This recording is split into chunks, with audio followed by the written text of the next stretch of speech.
Hi Terry, you're very welcome. Come on in. So we spoke on through email that you're interested in having a suit made. Would you mind telling me just a little bit about your own bespoke experiences, where you've had your suits made before, and why are you here today with us?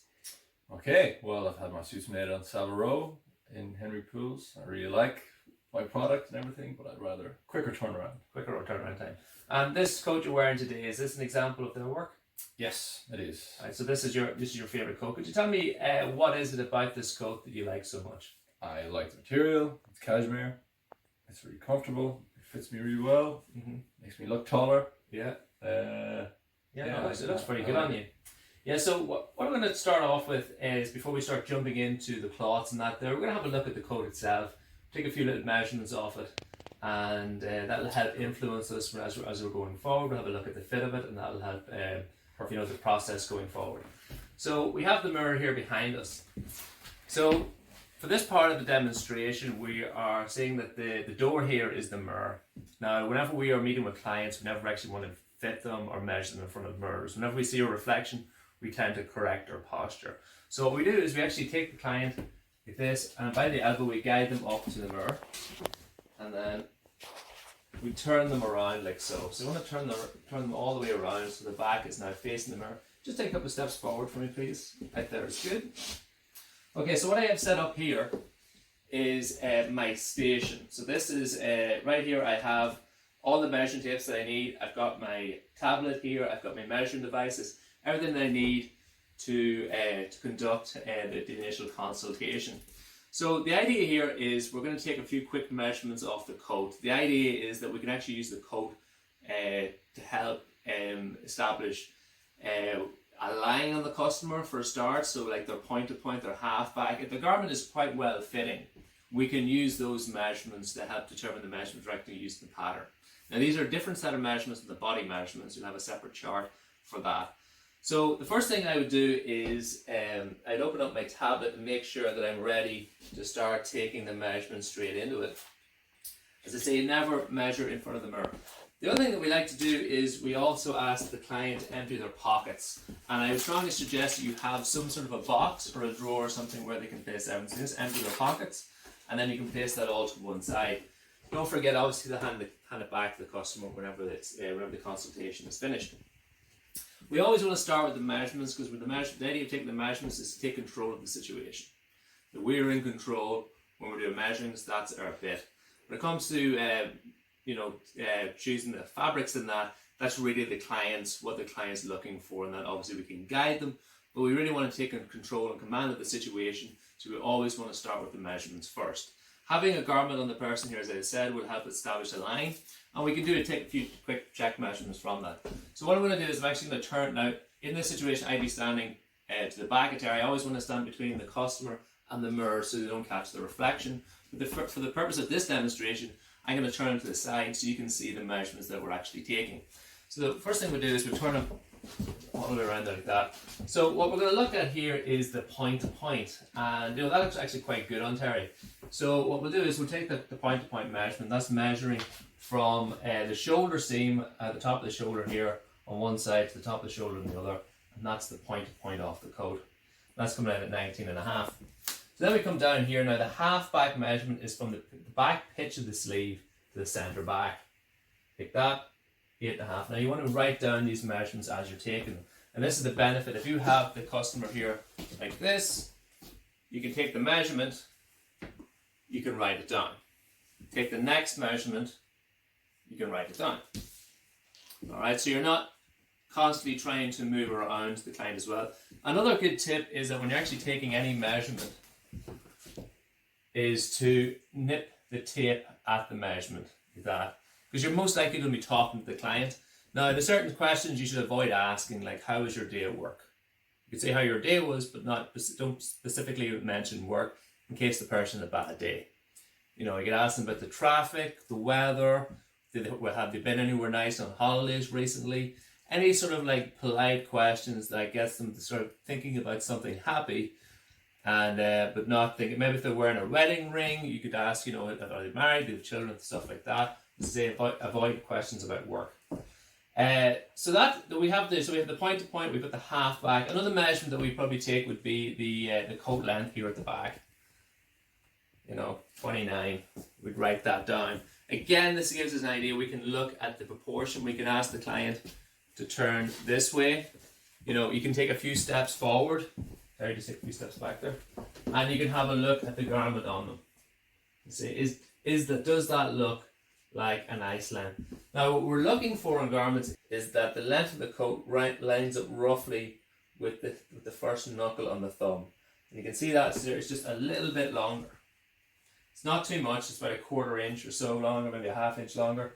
So you can decide whether you want to shorten the garment that 1/2 inch or not, and you would record that in your measurement. So we took a back length of 29, we minus a 1/2 inch for it, we get 28. Another measurement that's helpful to take as well off a garment is, again, this would be taken with me standing between the mirror and the client. But for the sake of this demonstration, I'm just going to turn Terry to the side here like that. And we place the tape measurement at the center back neck. We bring it over the shoulder here, close to the neck point. We start at the center back neck point, down the front to the front hem, and then you record the front length measurement. And this again will help me whenever I'm drafting the patterns out. Other measurements you can take would be like a direct shoulder width measurement. A crown to cuff measurement. To take a crown to cuff, typically what we do is we add an inch at the top. It's easy to hold on to. Measure down, and then don't forget to minus the inch from the bottom here. Anything else that we can take off the coat? You could take a front buttoning position as well if you felt the front button looked like it was in a good spot. Maybe you like the length of it. You can take a front buttoning position there. So we're not really speccing out the coat. We're just getting a few rough measurements from it. And it says we already know it's his favourite coat, so we could be very confident that if we started off the fitting with a close version of this garment, we'd be on to a winner. The other thing you can look at would be like the likes of around the neck here. It looks a little loose on Terry. So, you can take you can look at it and go, well, turn to the back like this, and then take it, well, if it was just that little bit narrower, it would sit better. I'm pinching out about 3/4 there total. So then I could probably take 3/8 either side of the collar. So then you'd measure from here to the neck point, and then minus that 3/8 from the half neck width. So if you're working somewhere where you have an assistant, you can take the jacket from the client and have it pressed off. Say like, well, look, sir, we'll have a coat pressed for you. Then if you have the coat in your possession, obviously not yours but your assistant's, they can actually continue to spec off the garment and measure off the half waist, the half chest, the half seat, things like that. Take some more measurements off the coat, and then you have those all for reference. So we're just going to take the coat and set it to one side. We don't take the measurements with the coat on, obviously the client and the shirt. So the idea of the measurements section of it, and we're doing this before we actually start selecting the cloth, is that you're taking control of the situation. You have to, as a tailor, you have to assert your authority with the client. And the client's coming to you. This client could be they could be a CEO, an executive of a big company, and particularly if they've had a bad experience before in the past, they may be coming to you and thinking that I need to tell this guy how to do his job in order for me to get the product that I'm looking for. And I'm not saying this is going to happen all the time, but that's just what we're taking. That's the worst case scenario. So we have a client like that. This is how we deal with them, and this is how we deal with all of our clients. The client wants to look at fabrics, they want to look at cloths, they want to look at linings, they want to talk about the style, they want to do all these things. As a tailor, what you need are accurate measurements. And whenever you're taking accurate measurements, you need to be in control. You need to get the client in the position that you want, and you have them move around you, not you moving around the client. Again, this is all about asserting your authority as someone who knows. Now, okay, when the garment, you could go through the whole process and the garment can turn out great at the end, but if you haven't instilled your confidence in them, that you know what you're doing, it's not going to matter that the suit turned out great. if they have this doubt all the way through the process that you know or don't know what you're doing. So you need to assert your authority from the very beginning. That is why we start with the measurements. So whenever we're taking the client into position, there you just want to stand over here. You're taking the client into position, you turn them around, catch them by the elbow and lead them where you want them to be, and then you turn them around. So you can say, turn this way from me, please, sir. Now you can say please, or you can turn this way. The level of politeness is entirely up to yourself. Now, when we go to take the measurements, we take it in the same order every time, and we typically start off the neck measurement. So we say, I'm going to start with the neck. You jump in, you take the neck measurement at the top of the collar, and then what you do is you pinch the tape right on the measurement, and you write it down. Next, we're going to take the chest measurement. So what I do is I stand in, come in from the back, I pass my hands under his arms. Now, as I'm coming through here, I'm using the back of my thumb to find the nipple, and then I put it over the prominence of the chest. I bring it up at an angle round to the back. I'm just going to show you that. I'm going to try this from the side here. So we brought it around to the back here. Now, obviously, the client doesn't turn. I'm just turning him around for the sake of this demonstration. We find the tape. Now, what we want to do here is we want to ask the client if they like a close or an easy fit. This question actually doesn't mean anything. The reason why we're asking him this is in case that he's puffing his chest up. You know, if he's like inhaling to make his measurement look bigger, it'll help him to relax. You know, so whenever he responds, he will exhale and we'll end up with a closer measurement. So do you like a closer and easy fit? Easy. Easy fit. So just when the response happens, you just pull the tape in a little bit tighter and you'll get the true chest measurement. Bring this back this way, please. So then we go and we write down again, nipping the tape, we jump in, we type down our chest measurement. From there you want to do the waist. Again, we stand in behind the customer. We make sure the customer's back is to the mirror so they don't see the reflection. Then we feel in from the side here, we're actually feeling for the nip of the waist. Now, if this was a portly customer, the nip would be much higher. This here area here would be his abdominal region, and that would be a lot more, more prominent. So it would actually be somewhere up here, taking that measurement. Whenever you take the measurement of for a portly person, you actually take two measurements. You take the high waist and you take the low waist, and you must take a notation for both of those. You take the high waist above the prominence of the stomach and down on the prominence of the stomach. For a regular figure, you just take the one waist measurement, and again you take that close to the body. Take it from the rear, and then we nip the tape. We write down the measurement. All right. For the next part, we come to the front here. We look at the client. We say, "Excuse me, would you mind crossing your arms like this for me, please?"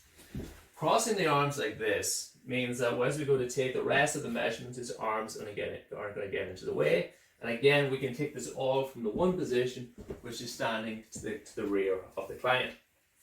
So the next measurement we want to take is the trouser waist. Now, depending on the garment that they're wearing, if they're wearing trousers, particularly trousers that had made before, we can take the measurement directly off this. If they're wearing jeans, which they often are, you actually add 1.5 inches to it. So you measure above the waistline for the trousers.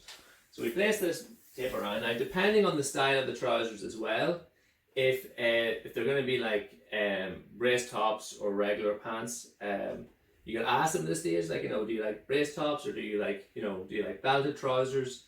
It will depend on how you take this measurement. So what you want to do is, if you look up the tape measurement held, I'm holding it here at the side in my left hand and I'm pulling it here on the right.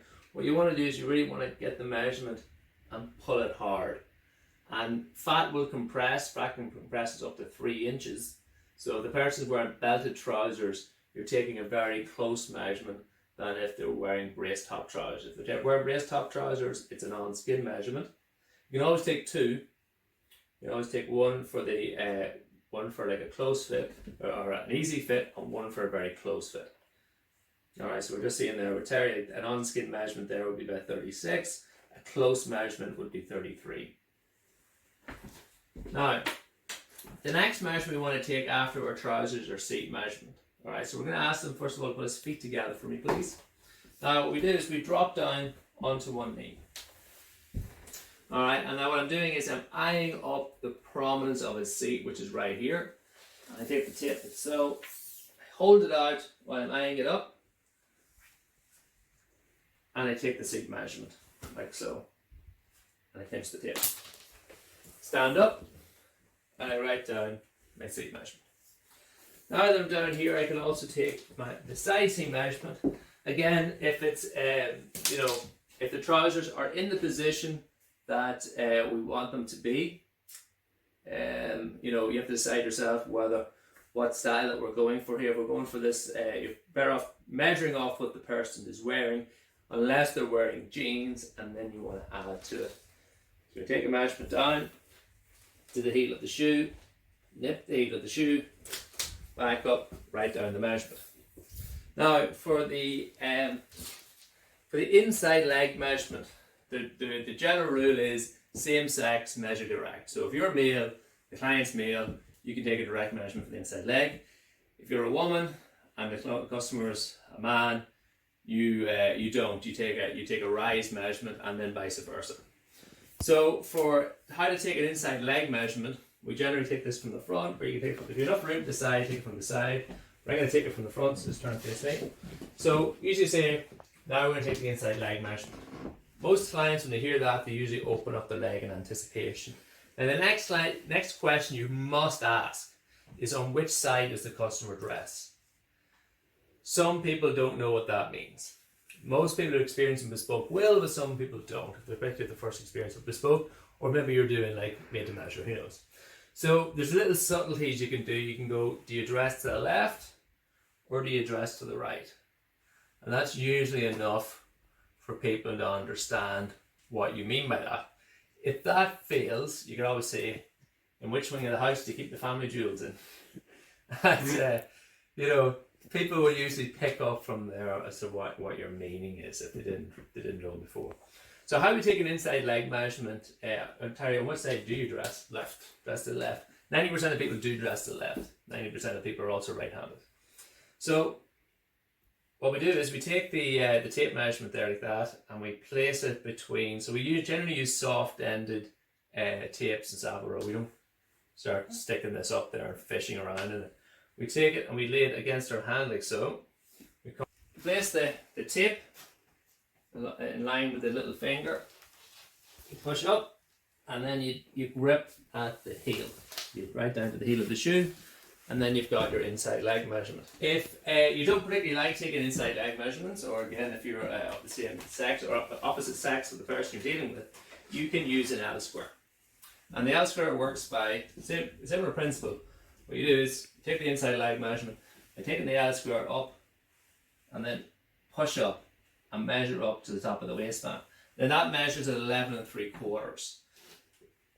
The L square itself is 1.25 inches wide, so you must remember to subtract the width of the L square from the rise measurement. So that would make it 10.5. So 11 3/4 minus 1.25 inches, 10.5. So that's the rise, and to be fair, looking at that, it is probably about a 10.5. Now, that's your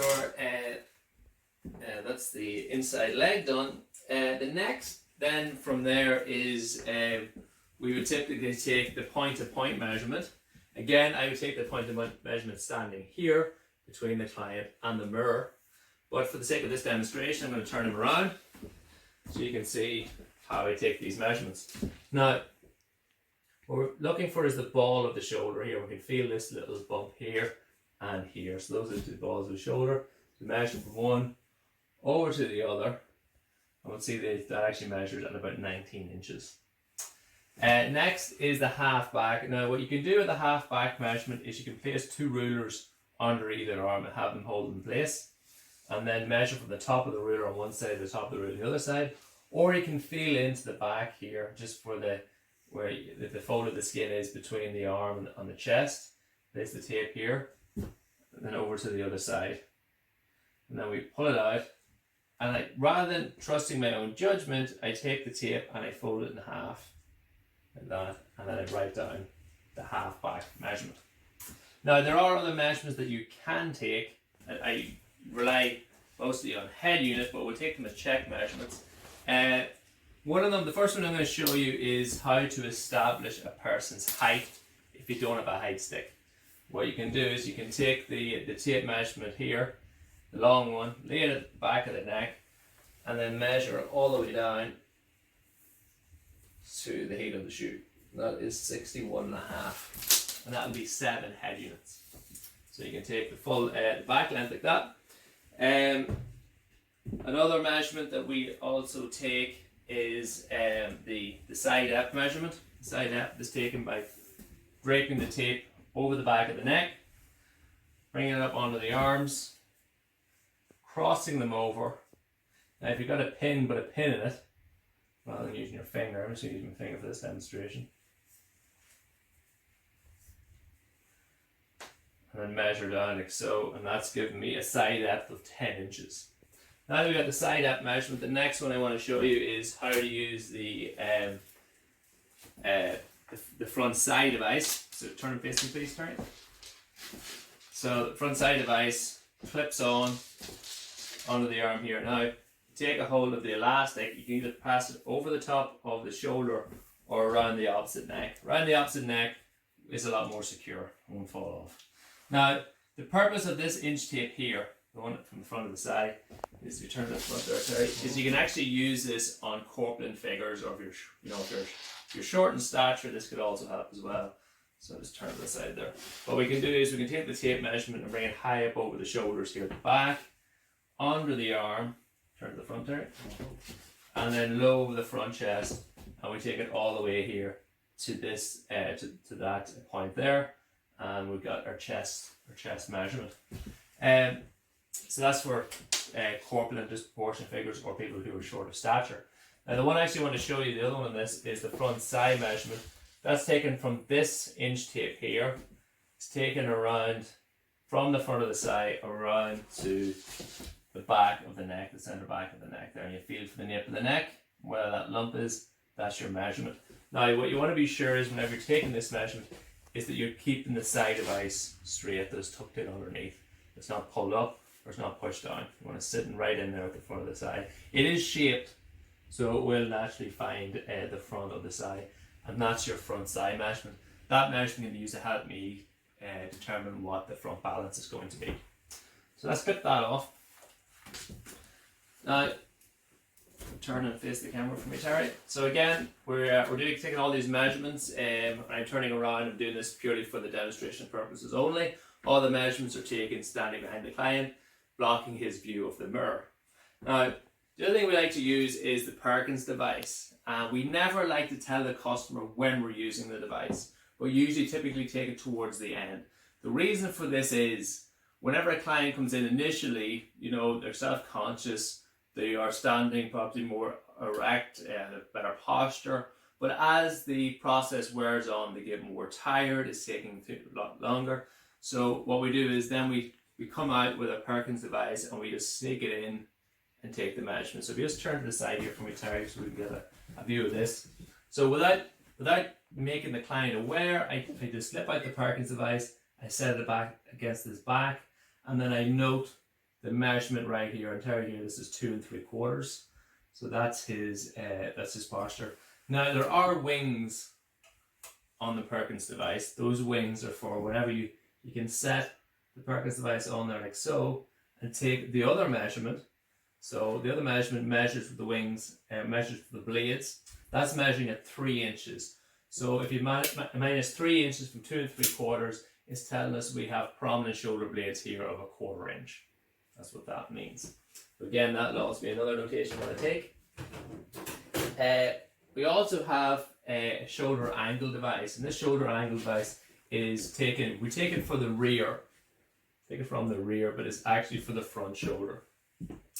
So what we do is we're able to place the device on here on the left side and take a note of the measurement. This is measuring exactly 2.5, and then we place it on the other shoulder here, and this is measuring at 3 1/4. So what that's telling us is we have a 2.5 shoulder on the left side, a 3 1/4 on the right side, which means that the difference is 3/4 of an inch.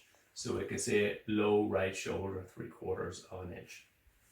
Okay, now the other things that we Other measurements you can take as a check measurement, you can take a depth of side, a natural waist measurement, which is where you place the nape, the tape here to the nape of the neck, and you can find the narrowest part of the torso, and you can line it up there like that, and say, well, his the natural waist and Terry here would be about 17.5. That kind of measurement is helpful whenever you're dealing with portly figures. So if you're feeling that the narrowest part of his torso is up here somewhere, you can take a measurement like that, and then I'll know that the waist is about 2 inches higher on this portly figure. Another measurement that you can also take is if you have Terry, just raise your arm like that, and then bend it at the elbow. This is a little bit tricky to take this measurement. You really got to eye up the center of the back here, and then you want to find a line that's right across for the elbow. Again, this is just used as a check measurement. So this is measured to here. Terry, I get you to turn this way for me, please. Then I take the node of it to the elbow, and then you measure it right down to the wrist here, so about 32.25. Not the wrist bone, all the way down to this part of the wrist here, that bone. So about 32.25. Again, that's your wrist, your arm length, and your elbow is taken there as well. Now, whenever you're doing figure eight, you don't really want to make it obvious that that's what you're doing, that that's the next step in this process. So we'll get Terry to stand here for me. So what I'll do is I'll put my hand into his back. So I'll actually just take you to turn this way. What I'll be doing is I'm actually running my hand like this and into the curve of his back. And that's to see whether he's actually hip forward, sway back. And if it feels, checking on the curvature of the spine, we're trying to figure out whether he's sway back or not. If it's quite a curved spine, then it's sway back. If it feels relatively straight, it's not. It's simple as that. The other thing you can do as well is you can put your hands over the front of his chest like this, and you can decide from there whether he's flat chested or prominent chested. Other things you can do is you can feel around the abdomen as well and feel if it feels quite prominent. Other things you can do as well is feeling his hips. Put your hands behind and feeling the hip run.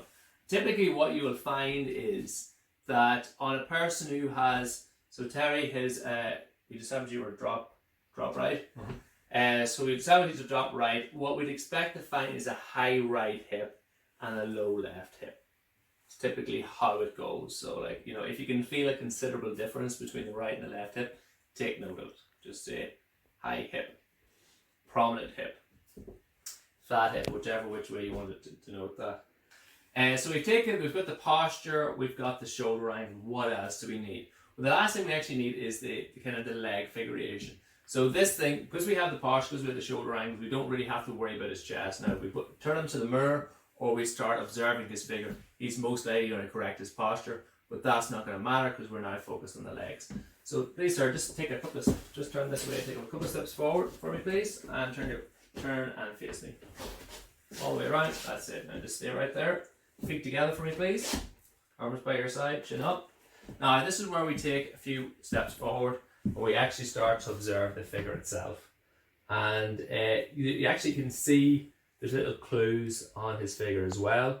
If you look at his trousers here, the trouser appears to be slightly higher on this side than it is on that side. So that could indicate a hip difference. The other thing we're looking at is the distance between his knees here. So you can see Terry's got about a 2-finger spacing, so he's got straight legs. We measure the spacing between the legs as fingers. Get him to turn to the side as well.